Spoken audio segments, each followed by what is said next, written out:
Let's take a look at our session example. We can read the session, set the session. You can see this is going to be darker gray. And then we can actually read the session again. And then you see that everything is set. You can also destroy the session and use this interchangeably. You can destroy the session if you're using something else in the examples here, because the session information is going to be for one session. And if we have different variables that are set, they're all going to be set and unset depending on the examples that you're picking. So use this to destroy the session. It automatically jumps back to the read page. We're at the read page here, the reading the session. And then you can click it. It just refreshes really. Set the session, read the session, destroy the session. Let's see how they work. We can just open up the destroy session and the session set, and then the session read. To read, we need to have the session start at the top like everything else. We'll put the cache headers up here so that we have no cached files. We're grabbing from the server all the time. I explained this in other videos, but you can just use them as is. As we slide down, the first thing we're going to do is check to see if logged in is true. We're going to see if we actually set that. If we are logged in, then we're going to be able to echo out the session variables for logged in, user ID and username, because we know they're going to be set. Otherwise, we're going to say the user wasn't logged in. And you could also redirect, as you're going to see in the logging system videos.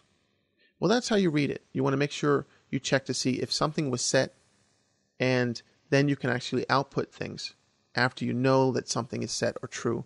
This isn't actually using the is set, but this is just checking to see if the value is true. We can also use the is set, but if it isn't set, it's not going to be true for sure. At the top of the session set page, you can see we again call session start, and then we just set these variables. Very easy. And as we slide down, you can see that we're again checking to see if we're logged in, and if not, we're just going to echo that the user wasn't logged in. So we do the same thing. The login system does some really cool things that you're going to want to take a look at.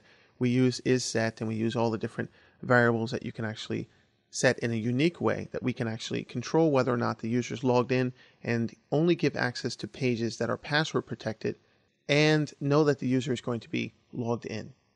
Here's how you can destroy the session. We'll see this in the example on the login system. You need that session start, and then you can use session unset. You can also unset the cookie, because there's a special cookie variable there that you can unset. And then you have session destroy. And all three are going to ensure that the session is going to be cleared up for this particular user.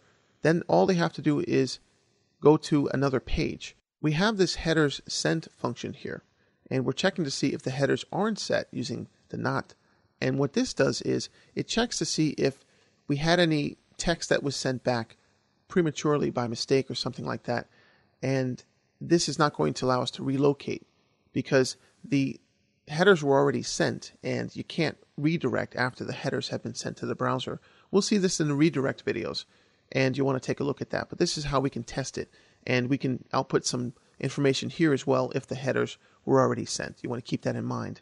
But this is going to destroy the page. You need to go to another page. You see it goes back to the read file and then displays that there are no session variables that are set because we cleared everything up.